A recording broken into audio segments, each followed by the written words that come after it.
কালকে থেকে পড়তে বসবো, শিওর কালকে থেকে পড়তে বসবো, কোনো ডাউট নেই কালকে থেকে পড়তে বসবো। কালকে আর আসলো না, এই যে কালকে আর আসছে না, এই প্রোক্রাস্টিনেশনের পিছনে একটা বিশাল বড় সায়েন্স আছে এবং আজকের ভিডিওতে আমরা এটাই ভালোভাবে বোঝার চেষ্টা করব। তো প্রত্যেকটা মানুষ যারা এই প্রমিসটা নিজেকে করছে যে কালকে থেকে পড়তে বসবা কিন্তু পড়তে পারছো না, তারা এই ভিডিওটি একটু দেখার চেষ্টা করো, কারণ আমি তোমাকে এমন কিছু ইনসাইট দিব যেটার মাধ্যমে হয়তোবা তুমি আসলে কালকে থেকে পড়তে বসবা। এই ভিডিওটা শুরু করার আগে আমরা একটু জেনে নিই আসলে মানুষ কেন আসলে প্রোক্রাস্টিনেট করে। এর পিছনে আমি বেসিক্যালি তিনটা কারণ পেয়েছি। নাম্বার 1, বিশ্বাস যে সময় আছে। মানুষ বিশ্বাস করে যে তার কাছে সময় আছে। প্রতিটা মানুষ যদি বিশ্বাস করা শুরু করে যে ভাইয়া আমার কাছে এখনো হচ্ছে যে আরো 10 ঘন্টা আছে, আরো 2 দিন আছে, আরো 7 দিন আছে পরীক্ষার আগে, তাহলে সে প্রোক্রাস্টিনেট করবেই। সে বিশ্বাস করে সে একটা কাজ 5 ঘন্টায় করে ফেলতে পারবে, কিন্তু তার কাছে 10 ঘন্টা সময় আছে। তাহলে সে চিন্তা করছে 5 ঘন্টা আমি চিল করি, বাকি 5 ঘন্টা আমি কাজটা করে নিব। তাহলে সবচেয়ে বড় সমস্যা হচ্ছে বিশ্বাস করা যে তার কাছে সময় আছে। এটাকে আমি আর একটু সুন্দর করে বলি, মিসক্যালকুলেশন অফ টাইম। টাইমকে মিসক্যালকুলেট করা, miscalculation of time. Often time যেটা হয়, আমরা ধরে নিই যে আমাদের পরীক্ষা যদি 2 দিন থাকে হাতে, তাহলে আমাদের একটা জিনিস রিভাইজ করতে টোটাল সময় লাগবে হচ্ছে 1 দিন। তো তখন আমরা 1 দিন চিল করি। মোস্ট কেসেসে আমরা ওভার এস্টিমেট করি, আসলে আমাদের 1 দিনে হয় না, তখন যে আমরা ঝামেলায় পড়ে যাই, তখন আমরা হচ্ছে হতাশ হয়ে যাই। তাহলে প্রথম ইস্যু হচ্ছে miscalculation of time. Number 2, impossible task. এটা অফেন টাইমস হয়, এত পড়া যে আমি পড়ে শেষ করতে পারবো না। তখন আমরা ক্যালকুলেশন করি এটা যাচ্ছে আমি যদি চেষ্টাও করি তাও কি আমি আসলে পাস করতে পারবো। যখন আমি দেখি অ্যান্সারটা নো আসতেছে, উই আর লাইক আরে তাইলে আর পড়ে কি করব। আমি যতই প্ল্যান করি যাই করি, অ্যান্সার নো আসে, কারণ আমি তো আসলে তাহলে পারতেছি না। এই যে জিনিসটা হলো, এইটা হচ্ছে আরেকটা বড় ধরনের সমস্যা। তাহলে আমরা মাথায় রাখবো ভাইয়া যে আমাদের যে ইম্পসিবল একটা টাস্ক ফিল হচ্ছে, যে আমি কালকে পরীক্ষা দিব, সিলেবাসে 5টা চ্যাপ্টার বাকি, আমি পারবো না কোনোভাবে শেষ করতে, এটা হচ্ছে আরেকটা বড় রিজন ওয়াই তুমি আসলে পড়াশোনা শুরুই করতে চাও না। যার ধর বাদ, আর হবে না আমার দ্বারা, প্রোক্রাস্টিনেট করা শুরু করো। নাম্বার 3,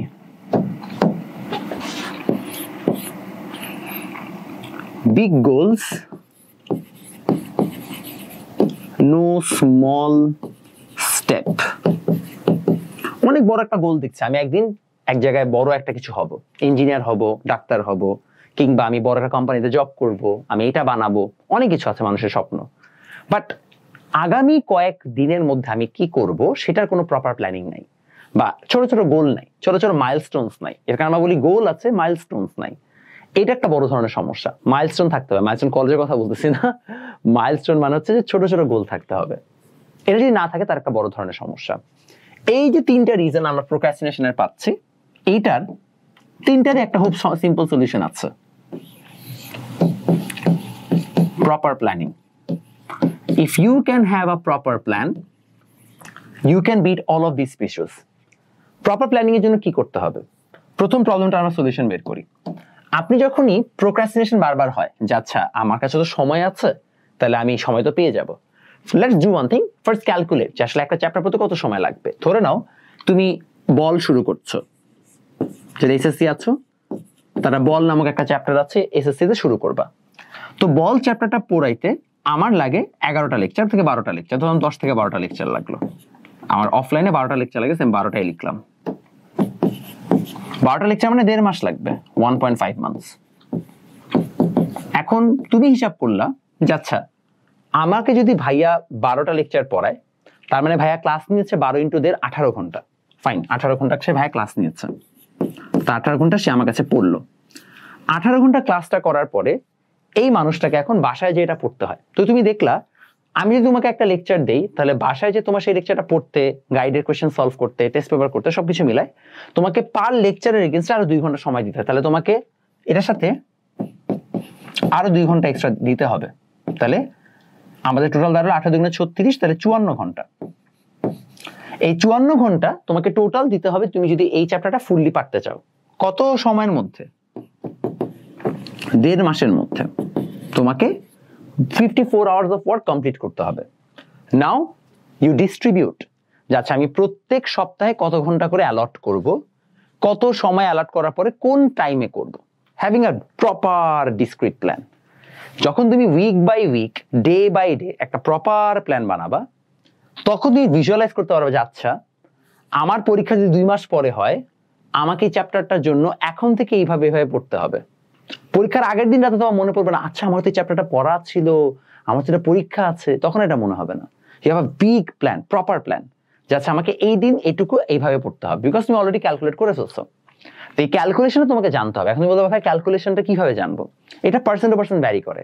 যেমন আমার কিছু স্টুডেন্ট আছে অনেক শার্প, ওরা দেখা যায় ক্লাসের পড়া যদি আমি 18 ঘন্টা পড়াই, ওদের বাসায় যে সর্বোচ্চ 6 ঘন্টা পড়তে হবে, কারো আছে আরো বেশি সময় লাগে। So you have to understand যে তোমার কতটুকু সময় লাগে। এটা তুমি কাউকে জিজ্ঞেস করলে জীবনে বলতে পারবে না, but you have to find a multiple.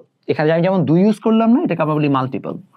এই মাল্টিপলটা তোমাকে খুঁজে বের করতে হবে যে তোমার জন্য মাল্টিপলটা কত, 1.5 হয়, 2 হয়, 3 হয়, কারোর জন্য যেটা হয় তোমাকে সেটা খুঁজে বের করতে হবে। বের করে দেন তোমাকে সেই অনুযায়ী প্ল্যান বানাইতে হবে। If you cannot do that, তাহলে লাভ নাই। গেল 1 নাম্বার। এরপরে আসেন ইম্পসিবল টাস্ক মনে হয় অনেকের কাছে। অনেকের কাছে মনে হয় আরে বাবা অনেক পড়া।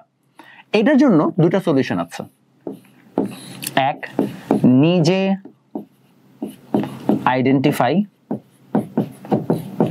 করো, নিজে নিজে আইডেন্টিফাই করো যে কোনটুকু পড়তে হবে, বিকজ একটা বিশাল বড় বই থেকে পুরোটা পড়া যায় না। অথবা ফাইন্ড স্মলার কন্টেন্ট, কন্টেন্ট একটু ছোট একটু গুছানো যেখানে সেখান থেকে পড়ো। আমি 2টা এক্সাম্পল দিব।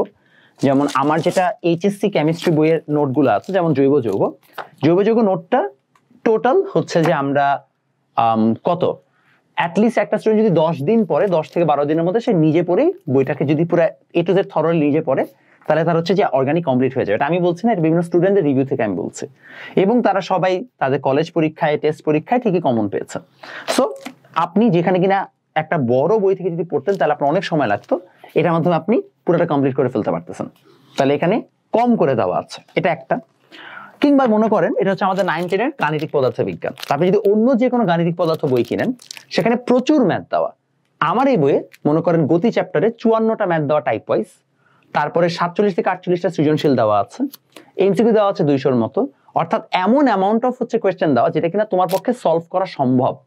নট লাইক অনেক কোয়েশ্চেন, তোমাকে রিজনেবল অ্যামাউন্ট অফ কোয়েশ্চেন দেওয়া আছে যেটা তুমি দেখে আচ্ছা ঠিক আছে আমি সলভ করতে পারবো করে তুমি চ্যাপ্টারটা মুভ অন করতে পারবা।